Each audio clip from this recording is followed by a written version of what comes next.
Hello and thank you for joining me today as we explore another part of the National Cycle Network. Today we're going to be cycling from Bridgnorth to Bewdley on Route 45.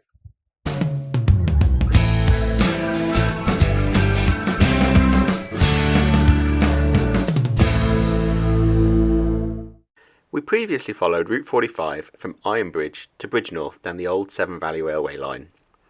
So I thought this time we would start at Bridgnorth and continue south down Route 45 to Bewdley. I'm starting the journey where we finished last time, at Bridgnorth station on the Severn Valley Railway.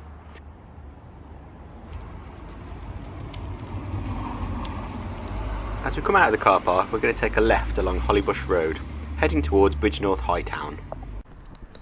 Not far out the station on the right, you'll see the remnants of the old bridge abutment where the railway line used to cross the road here. And above that, behind the trees, is the entrance to the south side of the Bridgnorth Railway Tunnel. Now this lies in somebody's garden, so we weren't able to go take a look, like we were to the north entrance of the tunnel in my previous video on Route 45. We then take a left and head up Old Bewells, which will take us right to the edge of Bridgnorth. It's here that the first climb of the ride begins. Now I will warn you, this is far from a flat ride, as you can see here by the elevation map. The route crisscrosses the Severn Valley, and so there's plenty of short, sharp climbs to test the legs.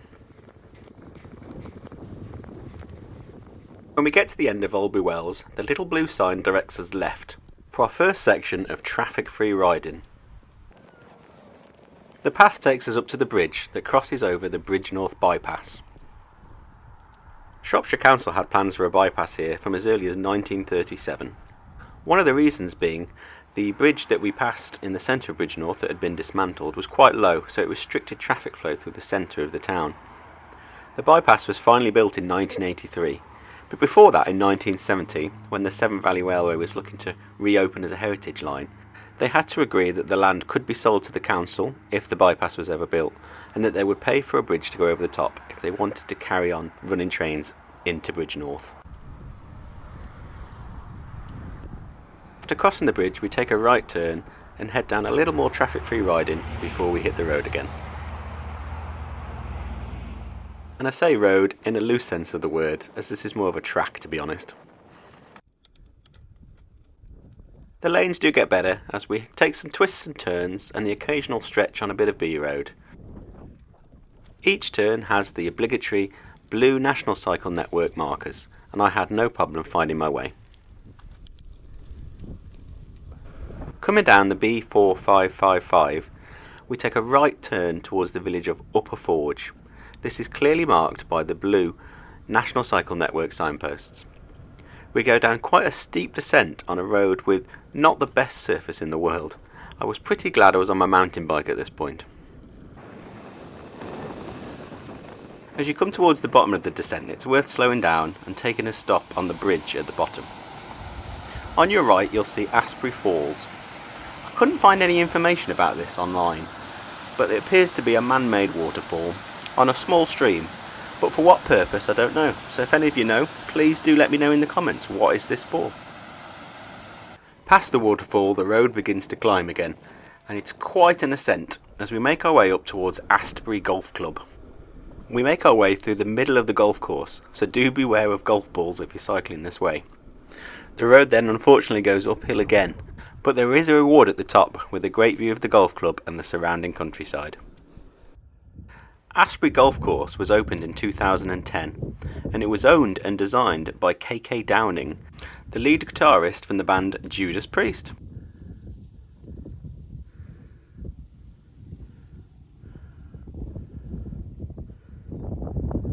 From this viewpoint we also get our first view of Chelmarsh Reservoir. The next section of this ride takes us down and around this reservoir, which I'm quite looking forward to.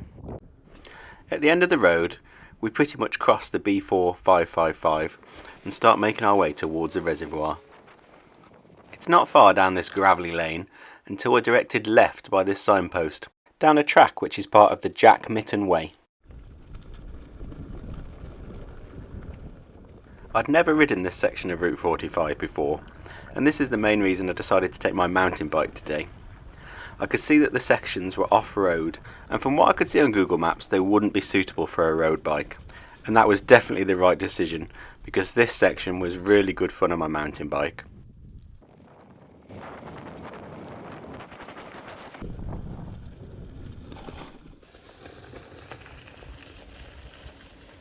After a right turn and a left turn on this mostly downhill section, we emerge on the edge of Chelmarsh Reservoir.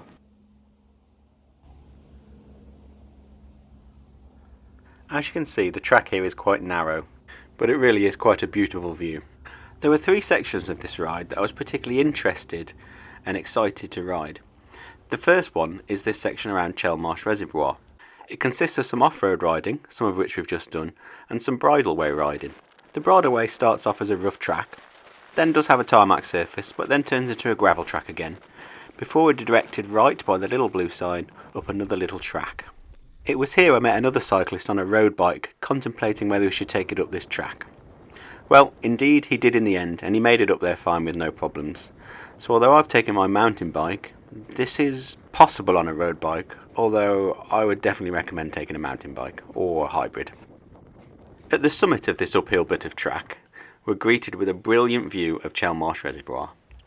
Now, Chelmarsh Reservoir was built in 1963 and it stores water that is pumped up the valley from the River Severn, and it's stored there for use by towns in the West Midlands.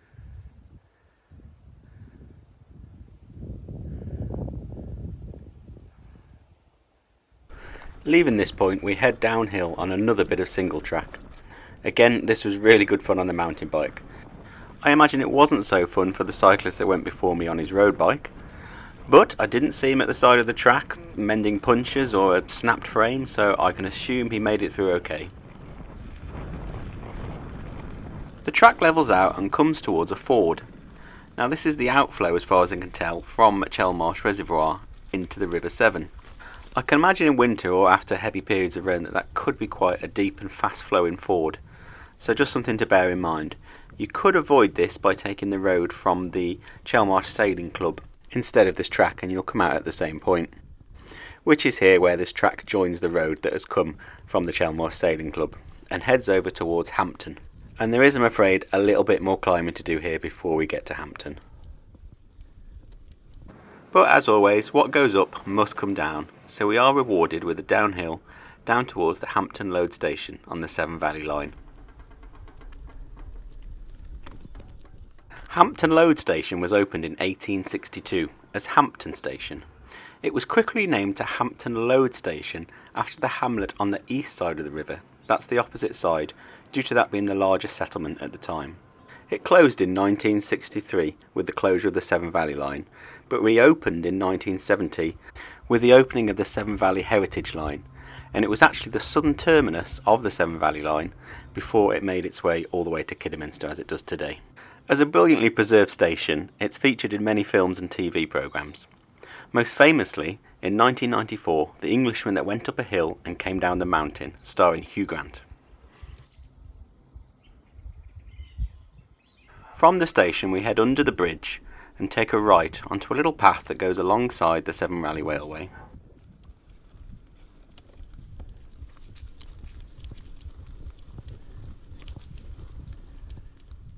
It's here we come across the first of a few of these wonderfully designed gates on this section of Route 45. These gates are fantastic for keeping out people on mobility scooters, people towing children in a trailer on their bikes, bike packers with fully loaded bikes, or those less able cyclists that may be on tricycles rather than a usual bike. All the types of people I can only assume the people that put these gates in don't want on this section of cycle path. The path starts out with a tarmac surface, but quickly changes to this wooden surface. This wooden surface eventually gives way to the sort of gravelly surface that will take us the next few miles to Severn Valley Country Park. This was the second of 3 sections I was really looking forward to riding on this route. It runs from Hampton Loade Station to Severn Valley Country Park and is sandwiched between the River Severn and the Severn Valley Railway. It's traffic free and relatively flat. You get some great views of the river, and if you're lucky you might get a great view of a steam train.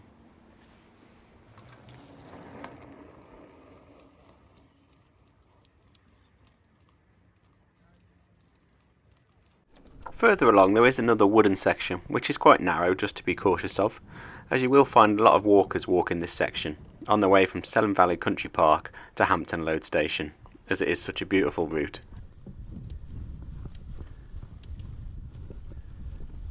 At times you're right up against the tracks, and I was hoping for some good footage here of a train passing, but unfortunately my timing wasn't right. However, at Country Park Halt I made a stop and got that footage. This is where I'm going to end today's video. Thank you very much for watching, and please do subscribe if you found this interesting. In part 2, I will be making my way from here, Country Park Halt, to Bewdley, so please do subscribe to make sure you don't miss that. Thank you again for watching, and take care.